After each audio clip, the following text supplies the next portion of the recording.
बिस्मिल्लाहिर्रहमानिर्रहीम रब्बिशरह ली सदरी वयस्सिर ली अमरी वहलुल उक़दतम मिन लिसानी यफ़क़हू क़ौली। डियर स्टूडेंट, अस्सलामु अलैकुम। आज के इस लेक्चर में हम डी मोवस थ्योरम की एक एप्लीकेशन को डिस्कस करने जा रहे हैं, जिसमें हमें प्रॉब्लम जो होंगी वो मल्टीपल ऑफ थीटा की फॉर्म में दी गई होंगी। हम उनको simple some of trigonometric ratios in terms of theta, only theta जो है वो लिखेंगे। एग्जाम्पल नंबर 11 जो आपके सामने लिखी है, cos 5 theta is equal to, right side पे उसके पास जो है वो ट्रिग्नोमेट्रिक फंक्शन जो हैं वो simple in terms of theta है। इसी तरह sin 5 थीटा को भी कन्वर्ट किया गया है और tan 5 थीटा को भी सिंप्लीफाई किया गया है। First of all, according to de Moivre's theorem,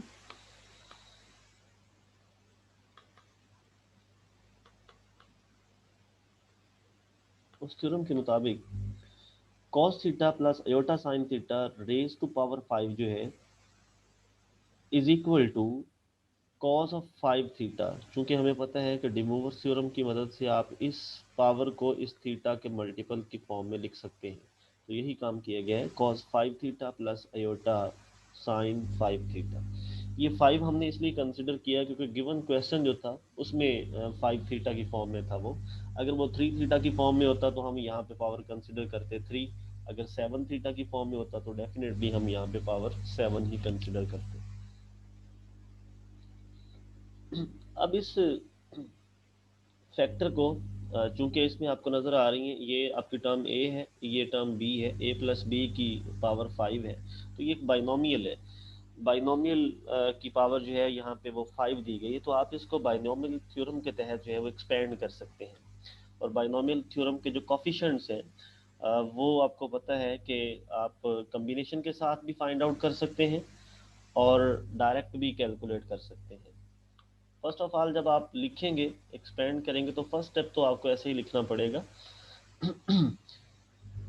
simple, ये 5 कम्बिनेशन 0 आ जाएगा और कॉस की पावर जो है वो हाईएस्ट, और जो सेकंड टर्म है उसकी पावर 0, और वो लिखने की ज़रूरत नहीं है। फिर देन 5 कम्बिनेशन 1, आफ्टर देन यहाँ पे पावर 5 थी तो अब पावर जो है वो एक कम होके 4 हो जाएगी, और जो सेकंड टर्म है उसकी पावर 1 बन जाएगी। इसी तरह 5 कम्बिनेशन 2, और पावर जो 4 थी वो कम होके अब 3 बन जाएगी, और जो सिंगल पावर थी वो स्क्वायर में चेंज हो जाएगी। इसी तरह 5 कम्बिनेशन 3 है तो 3 में अब ये चूंकि पावर ऑलरेडी यहाँ पे 3 थी तो एक कम करके 2 लिख देंगे और इसकी पावर एक बढ़ा देंगे और वो 3 हो जाएगी। इसी तरह 5 कम्बिनेशन 4, और cos थीटा की पावर एक और कम कर दी, सिंपल 1 रहेगी, और इसकी पावर एक और बढ़ा दी और इससे आपके पास पावर 4 बनेगी। और लास्ट वन जो है फैक्टर, उसमें आएगा 5 कम्बिनेशन 5, और उसके साथ फर्स्ट फैक्टर की पावर 0 और सेकंड की पावर जो थी वो मैक्सिमम यानी कि 5 आ गई। अब इन कोफिशिएंट्स को सिंप्लीफाई करना है तो आपके पास दो मेथड है इनको सिंप्लीफाई करने के।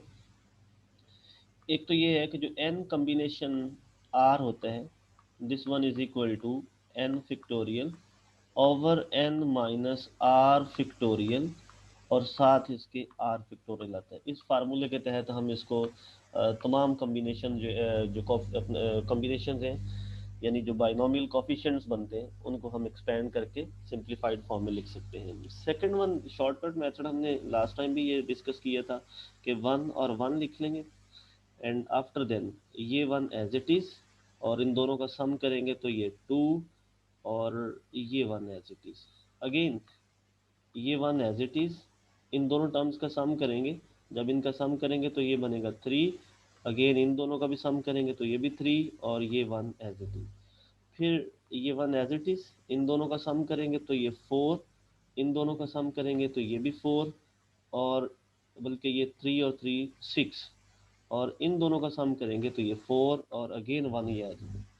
फिर इस 1 को स्टार्ट पे एज इट इज़ लिख दें, प्लस इन दोनों का सम करें 4 और 1 5, इन दोनों का सम करेंगे तो ये 10, 6 प्लस 4 अगेन 10, 4 प्लस 1 5, और लास्ट पे 1। तो ये वो कोफिशिएंट्स बनते हैं जो आपने लास्ट पे लिखने। तो फर्स्ट फर्स्ट फैक्टर का जो कोफिशिएंट 1 होगा, जैसे कि ये यहाँ पे 1 है, जो सेकंड कोफिशिएंट है वो 5 है, जो थर्ड कोफिशिएंट बनेगा वो 10, नेक्स्ट भी 10, और जो लास्ट सेकंड लास्ट होगा वो 5, और लास्ट जो है वो 1 होगा। आफ्टर देन इसको सिंप्लीफाई कर लेते हैं, और सिंप्लीफाई इस तरह से कि कुछ टर्म्स ऐसी हैं जिनके साथ अयोटा आ रहा है, जैसे ये वाली टर्म है, फिर ये लास्ट वाली टर्म है, और बाकी कुछ ऐसी टर्म्स हैं जिनके साथ अयोटा नहीं आ रहा। तो जिन जिन टर्म्स के साथ अयोटा आ रहा है इनको आपस में कंबाइन कर लेते हैं, और जो विदाउट अयोटा यानी कि रियल पार्ट बनाने वाली टर्म्स हैं उनको स्टार्ट पे लिख लेते हैं। जैसे ये cos 5 थीटा है, फिर उसके बाद प्लस ये जब इस टर्म को आपस में मिलाएंगे तो ये माइनस और ये plus, minus 10 cos cube theta sine square theta, तो ये सेकंड टर्म आ जाएगी। और लास्ट वन जो है ये 5 cos थीटा साइन 4 थीटा जो है साइन रेज टू पावर 4, ये आपके पास आ जाएगी। इसी तरह जो अयोटा वाली टर्म्स हैं उनमें से अयोटा कॉमन ले लेते हैं। अब उसमें फर्स्ट टर्म ये आपके पास है जिसमें अयोटा आ रहा था, अयोटा कॉमन निकालें तो ये रह जाएगा 5 cos power 4 theta into sine theta, इसको आप लिख लेंगे। After then minus 10 cos square theta, ये वाली टर्म जो है इसमें से भी अयोटा कॉमन आ जाएगा, तो माइनस cos स्क्वायर थीटा, उसके बाद साथ ही साइन क्यूब थीटा है। नेक्स्ट वन जो लास्ट टर्म है ये इसमें से भी योटा कॉमन आ जाएगा, और ये आपके पास साइन 5 थीटा जो है रेज टू पावर 5 थीटा हो जाएगी। तो इक्वेशन नंबर 1 में अगर आप देखें तो आपके पास दो कंपोनेंट है, ये आपका रियल कंपोनेंट है, और अयोटा के साथ वाला जो है वो इमेजिनरी कंपोनेंट है। इन दोनों कंपोनेंट्स को आप आपस में कंपेयर कर सकते हैं, क्योंकि लेफ्ट साइड पे भी आपके पास जो नंबर है वो इसी तरह का ए प्लस अयोटा बी की फॉर्म में है। तो रियल कंपोनेंट रियल के इक्वल और इमेजिनरी कंपोनेंट जो है वो इमेजिनरी के इक्वल आ जाएगा। इट मीन्स रियल कंपोनेंट के लिए cos 5 थीटा जो है cos 5 theta is equal to ये जो आपके पास रियल पार्ट था कंप्लीट, उसको आप लिख देंगे। अब जो आपने रियल पार्ट कंपेयर किया है, अब इसको मजीद सिंप्लीफाई कर लें ताकि वही फॉर्म बन जाए जो हमें चाहिए थी। उस फॉर्म में अगर गौर से देखें आप तो राइट साइड पे जस्ट आपको cos की फॉर्म में फंक्शन नजर आएंगे, और जो साइन वाला है उसमें जस्ट आपको साइन वाले फंक्शंस नजर आएंगे। इट मीन्स अगर जो फर्स्ट फैक्टर है जो रियल कंपोनेंट है जिसका लेफ्ट साइड पे cos 5 थीटा लिखा हुआ है, उसमें अगर राइट साइड पे कहीं पे साइन थीटा आ भी रहा है तो उसको हमें चेंज करना होगा। यही काम यहाँ पे किए। साइन स्क्वायर थीटा जो है वो 1 माइनस कॉस स्क्वायर थीटा है, और sine 4 theta sine raise to power 4 जो है वो इक्वल हो जाएगा साइन स्क्वायर का स्क्वायर, यानी आप साइन 4 थीटा को लिख सकते हैं साइन स्क्वायर का स्क्वायर, और साइन स्क्वायर जो है वो 1 माइनस कॉस स्क्वायर थीटा है, और ऊपर उसका स्क्वायर एज इट इज आ गया। अब इस स्क्वायर को हम ओपन कर सकते हैं, ए माइनस बी का होल स्क्वायर जो इस फार्मूले के मुताबिक ए स्क्वायर प्लस बी स्क्वायर और माइनस 2ab, ये फार्मूला लगा के हम इसको पावर को सिंप्लीफाई कर सकते हैं। देन लाइक टर्म जो होंगी उनको आपस में कंबाइन करेंगे, तो आपके पास जो cos 5 थीटा है उसका ये फाइनल आंसर आ जाएगा। सेम इसी तरह अब आप जो है वो इमेजिनरी कंपोनेंट को कंपेयर करना चाहेंगे। इमेजिनरी कंपोनेंट लेफ्ट साइड पे साइन 5 थीटा और राइट साइड पे यही फैक्टर एज इट इज आ जाएगा। अब चूंकि इसके लेफ्ट साइड साइन की फॉर्म में है तो राइट साइड पे भी जहां जहां पे आपको कॉस नजर आ रहा है आप उसको साइन में ट्रांसफॉर्म करेंगे।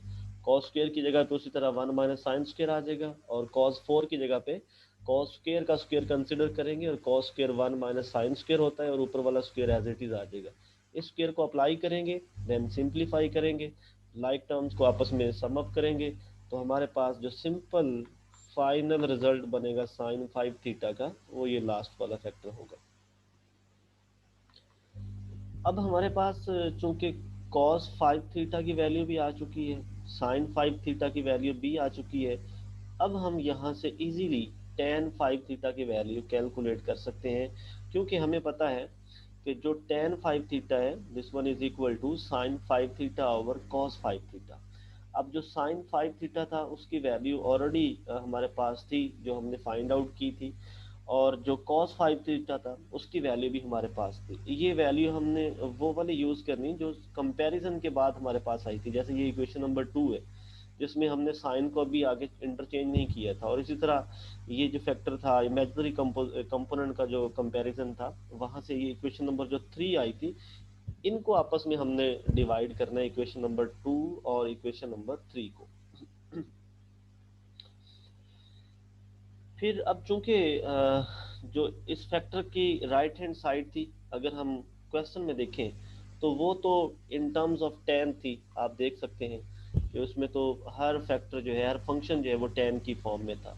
और यहाँ पे हमारे पास जो करंट सिचुएशन है उसमें वो कॉस और साइन के मल्टीपल की फॉर्म में आ रही है। तो हम ऐसा करते हैं, हम हर फैक्टर को, न्यूमरेटर और डिनोमिनेटर के हर टर्म को cos 5 थीटा से डिवाइड करते हैं। जब हम इसको cos 5 थीटा से डिवाइड करेंगे तो कैंसिलेशन के बाद, जैसे यही टर्म है, जब आप इसको cos 5 थीटा से कैंसिल करेंगे तो 4 थीटा तो 4 के साथ कैंसिल आउट हो जाएगा, वहां पे रह जाएगा आपके पास सिर्फ 5 sin theta over cos theta, और this one is equal to 5 tan theta. तो ये आप उसकी जगह पे लिखेंगे। अगर आप सेकंड टर्म की बात करें तो यहाँ पे आपके पास है 10 cos square theta sine cube theta. जब आप इसको भी डिवाइड करेंगे cos 4 थीटा से, बल्कि 5 थीटा से, तो ये स्क्वायर जो है वो इसके साथ कैंसिल, यहाँ पे 3 रह जाएगी पावर। अब इसकी पावर भी 3 है, cos की पावर भी 3 है, तो this one will be equal to 10 cube theta. तो सेकंड टर्म आपकी जो है वो ये बन जाएगी। और लास्ट वन जो है, जब आप cos 5 के साथ डिवाइड करेंगे तो sin 5 theta over cos 5 theta, ये टोटल मिलके जो है वो tan 5 थीटा के इक्वल आ जाएगा। तो वहां से आप उसकी वैल्यू लिख सकते हैं। इसी तरह यहाँ पे जब डिवाइड करेंगे तो 1 बन जाएगा, इधर भी जब डिवाइड करेंगे तो 10 साइन स्क्वायर थीटा बनेगा, और इधर जब आप डिवाइड करेंगे तो एक cos कैंसिल होगा, तो ये cos raise to power 4 theta जो है वो बन जाएगा। तो यही वो फाइनल फैक्टर था जो हमें चाहिए था। इसका मतलब हुआ, इस क्वेश्चन से हमें इतनी अंडरस्टैंडिंग हो गई है कि इजीली हम कोई भी इस तरह का क्वेश्चन दिया गया हो तो हम उसको सिंप्लीफाई कर सकते हैं। अगर आपके पास यहाँ पे 5 थीटा है तो आप जो इसमें है डिमोवस थ्योरम, वो जब अप्लाई करेंगे तो आप यहाँ पे पावर 5 ही लेंगे। आफ्टर देन जो सेकंड क्वेश्चन हमारे पास है, वो क्वेश्चन है मैथमेटिकल मेथड की जो बुक है उसकी एक्सरसाइज 1.2 का क्वेश्चन नंबर 13 है और क्वेश्चन नंबर 14 है, जिसको हमने सेम इसी टेक्निक को यूज करते हुए सिंप्लीफाई करना है। अब जो क्वेश्चन नंबर 13 है उसमें अगर आप फर्स्ट, सेकंड, थर्ड और फोर्थ पार्ट देखें तो फर्स्ट और सेकंड में जस्ट आप क्या करेंगे, वहाँ पे power cos theta plus iota sine theta की पावर क्यूब ले लेंगे। और ये जो सेकंड वन है, थर्ड और फोर्थ क्वेश्चन जो है उसके लिए पावर 4 ले लेंगे। तो इसमें थोड़ा सा टेक्निकल पॉइंट जो है वो क्वेश्चन 5 में है, बाकी फर्स्ट 4 पार्ट्स आप इजीली कैलकुलेट कर सकते हैं। हम इसको सिंप्लीफाई करते हैं पहले। जी, क्वेश्चन 5 में भी आप अगर देखें तो इसके न्यूमरेटर में आपको जो पावर है वो 5 नज़र आ रही है, जो मल्टीपल ऑफ एंगल है वो 5 है। तो 5 थीटा आ रहा है, तो आप डिमोवस थ्योरम भी जब अप्लाई करेंगे तो यहाँ पे पावर इसकी 5 ही कंसिडर करेंगे। अब हमने इसको एक्सपेंड करना है with the help of binomial theorem. तो उसके मुताबिक हमें बाइनोमियल कोफिशिएंट्स चाहिए। तो वो कोफिशिएंट्स उसी मेथड से हम कैलकुलेट कर लेंगे जो प्रीवियस एग्जांपल में हमने फाइंड आउट किए थे, सेम वही इसमें भी यूज़ होंगे। अब ये कोफिशिएंट अप्लाई करके हम सिंप्लीफाई करेंगे, और सिंप्लीफाई करने के बाद हमारे पास रियल और इमेजिनरी कंपोनेंट जो है वो सेपरेट हो जाएंगे यहाँ से। अगर आप इसका जो है वो इमेजिनरी कंपोनेंट आपस में कंपेयर करें तो यहाँ से आपके पास साइन 5 थीटा जो है, this one is equal to, ये अयोटा का जो कॉफिशिएंट है ये कंप्लीट उठा के हम इसके लिख देंगे, तो ये वो साइन 5 थीटा यहाँ से आ जाएगा। अब इस साइन 5 थीटा में अगर आप देखें तो आप आराम से यहाँ से साइन थीटा जो है वो कॉमन निकाल सकते हैं राइट हैंड साइड से। तो फर्स्ट टर्म में भी है, सेकंड में भी साइन आ रहा है, थर्ड में भी साइन आ रहा है, तो इजीली इसको हम कॉमन निकाल सकते हैं। आफ्टर देन जो हमारे पास रिक्वायर्ड एक्सप्रेशन था उसमें साइन 5 थीटा को साइन थीटा से डिवाइड किया गया था, तो दोनों तरफ हम साइन थीटा से डिवाइड कर देते हैं। लेफ्ट साइड पे वही फैक्टर बनेगा जो हमें चाहिए था, और राइट साइड पे ये उसके साथ कैंसिल आउट हो जाएगा। अब जो क्वेश्चन था उसमें अगर देखा जाए तो उसमें जो राइट साइड थी वो कॉस की फॉर्म में थी, तो हम भी ऐसा ही करेंगे। अगर कॉस के अलावा कोई भी फंक्शन आ रहा है तो हम उसको चेंज करेंगे। तो आप देख सकते हैं यहाँ पे साइन भी आ रहा है, इधर साइन की पावर 4 आ रही है, तो हम साइन स्क्वेयर थीटा की जगह पे 1 माइनस कॉस स्क्वेयर थीटा, और इस साइन स्क्वेयर थीटा की जगह पे भी 1 minus cos square, and after then ये स्क्वेयर अप्लाई करके इसको हम एक्सपेंड कर लेंगे। देन जो लाइक टर्म्स हैं उनको सिंप्लीफाई करेंगे, आपस में सम अप करेंगे, तो जो फाइनल हमारे पास आंसर है वो वही बनेगा जो हमें चाहिए था।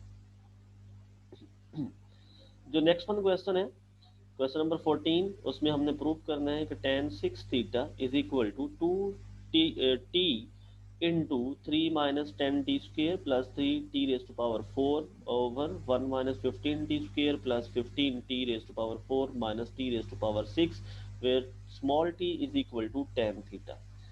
With the help of de Moivre's theorem ही हम इसको स्टार्ट करेंगे, क्योंकि लेफ्ट साइड पे tan 6 थीटा है, तो यहाँ से हमें हिंट मिल जाएगा कि हमने जो cos theta plus aorta sine theta है उसकी पावर 6 लेनी है, और डिमूवर्स थ्योरम के मुताबिक यही पावर जो है वो एंगल के साथ मल्टीपल की फॉर्म में आ जाएगी।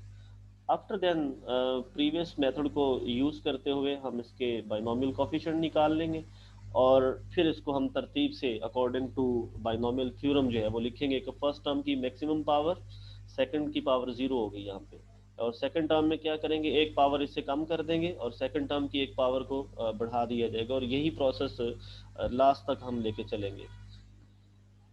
आफ्टर देन इसको हम सिंप्लीफाई कर लेते हैं, और सिंप्लीफाई करने के बाद इक्वेट करेंगे यहाँ से रियल पार्ट्स को। cos 6 थीटा जो है वो जो राइट साइड पे रियल पार्ट है उसके इक्वल आ जाएगा, और वो ये फैक्टर बनेगा। इसी तरह जो इसका इमेजिनरी कंपोनेंट है उसको आपस में कंपेयर करेंगे, और उसका आंसर ये वाली टर्म, ये वाली इक्वेशन बनेगी। अब चूंकि cos 6 थीटा और sin 6 थीटा दोनों की वैल्यूज हमारे पास हैं, और हमें चाहिए था क्वेश्चन में tan 6 थीटा, तो हम इनको डिवाइड कर सकते हैं, sin 6 theta over cos 6 theta which is equal to tan 6 theta. अब दोनों की वैल्यूज चूंकि ऑलरेडी हम फाइंड आउट कर चुके हैं, वो दोनों वैल्यूज हम यहाँ पे पुट कर देंगे। न्यूमिनेटर में sin 6 थीटा की वैल्यू आ जाएगी और डिनोमिनेटर में cos 6 थीटा की वैल्यू आ जाएगी। अब इसमें चूंकि जो क्वेश्चन था वो t की फॉर्म में था, और t जो है वो आगे tan की वैल्यू के इक्वल थी, tan theta is equal to small t था। तो इट मींस हमारा जो टास्क है वो यहाँ पे तमाम फंक्शंस को tan की फॉर्म में चेंज करना है। तो हम क्या करेंगे, हम देखते हैं यहाँ पे जो cos की हाईएस्ट पावर है वो 6 आ रही है, तो डिनोमिनेटर और न्यूमिनेटर दोनों को cos रेज टू पावर 6 से डिवाइड कर देते हैं। जब हम यहाँ पे डिवीजन करेंगे तो जो cos 5 है वो इस cos 5 के साथ तो कैंसिल आउट होगा, एक साइन और एक cos आपस में रह जाएंगे, वो sine theta over cos theta मिलके वो tan थीटा बन जाएगा। सेम इसी तरह जब इस टर्म को हम cos 6 cos raise to power 6 of theta जो है उससे डिवाइड करेंगे, तो cos क्यूब जो है वो क्यूब के साथ कैंसिल आउट होगा, sine cube over cos cube रहेगा, तो वो tan क्यूब की फॉर्म में ट्रांसफॉर्म हो जाएगा, जो ये आपकी सेकंड टर्म है। इस तरह जो लास्ट टर्म है इसमें न्यूमिनेटर में, इसको भी जब cos रेज टू पावर 6 से डिवाइड किया जाएगा, तो ये एक cos उस जो cos 6 था उसके साथ कैंसिल आउट होगा, तो remaining cos raise to power 5 यहाँ पे रहेगा, और साथ ही यहाँ पे साइन रेज टू पावर 5 होगा। तो साइन ओवर कॉस ऑलरेडी हमें पता है कि वो tan के इक्वल होता है, और पावर 5 उसी तरह एज इट इज आ जाएगी। इसी तरह ये जो डिनोमिनेटर है इसमें भी हर टर्म को हम cos रेज टू पावर 6 से डिवाइड करेंगे, और कैंसिलेशन के बाद जिस तरह रिमेनिंग टर्म जो रहेंगी हमारे पास उसको हम ट्रांसफॉर्म करेंगे tan की फॉर्म में। आफ्टर देन अगर देखा जाए तो ये न्यूमिनेटर में हर टर्म में tan आ रहा है, तो सबसे कम पावर इसकी 1 है, तो tan रेज टू पावर 1, और सेकेंडली हर टर्म में से 2 भी कॉमन आ रहा है, तो उसको हम कॉमन निकाल लेंगे, ये आपके पास रिमेनिंग फैक्टर होगा, और जो इसका डिनोमिनेटर का फैक्टर है वो एज इट इज लिख लिया जाएगा। अब चूंकि क्वेश्चन के अंदर गिवन था कि जो tan थीटा है ये t के इक्वल है, तो जहां जहां पे हमें tan नजर आ रहा है हम उसकी जगह पे t पुट करते जाएंगे, तो इस tan की जगह पे भी t लिख देंगे, इधर ये tan स्क्वेयर था तो ये t स्क्वेयर बन जाएगा, tan रेज टू पावर 4 था तो ये t raise to power 4, similarly 1 as it is minus 15 tan square की जगह पे t square plus 15 tan raise to power 4 जो है उसकी जगह पे t पावर 4, और tan रेज टू पावर 6 की जगह पे t रेज टू पावर 6। तो यही वो फाइनल एक्सप्रेशन था जिसको हम वेरीफाई करना चाहते थे। Thank you. अस्सलाम वालेकुम।